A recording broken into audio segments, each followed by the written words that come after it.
जय श्री राम। मैं आज आपको राम जन्म से जुड़ी कुछ कथा सुनाने जा रही हूँ। हिंदू पौराणिक कथाओं के अनुसार भगवान राम ने विष्णु भगवान के 7वें अवतार के रूप में जन्म लिया था। उन्हीं के जन्म से जुड़ी एक कथा मैं आपको सुनाने जा रही हूँ, जिसे स्वयं भगवान शिव ने माँ पार्वती को सुनाया था।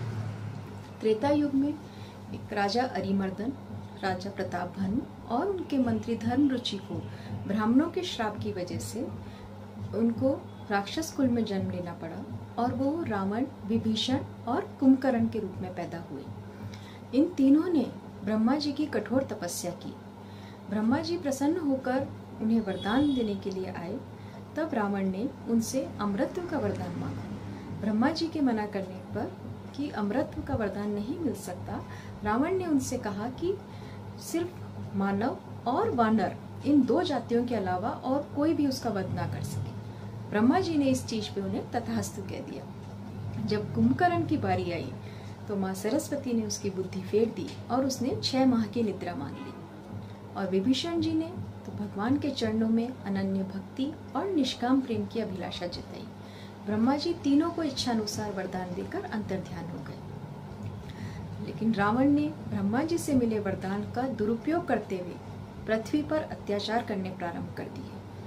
भगवान शिव कहते हैं, जब जब पृथ्वी पर पापों का बोझ बढ़ता है तब भगवान अवतार लेकर दानवों का नाश करते हैं। और इसीलिए भगवान राम ने राजा दशरथ के पुत्र के रूप में जन्म लेकर इन दानवों का नाश किया।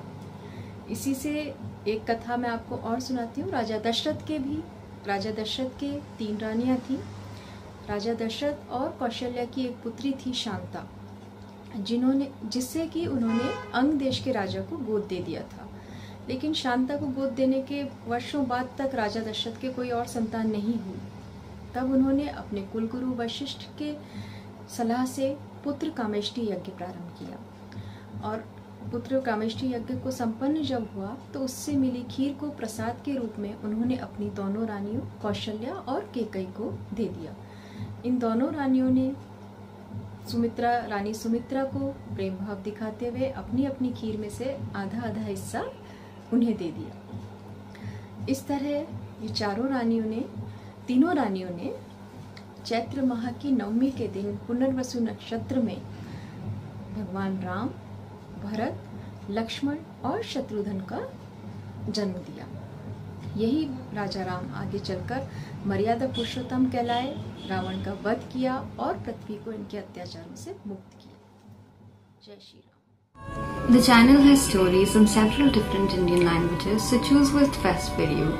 If you would like to submit a story of your own, please do contact us using the links given in the description box below. Happy listening.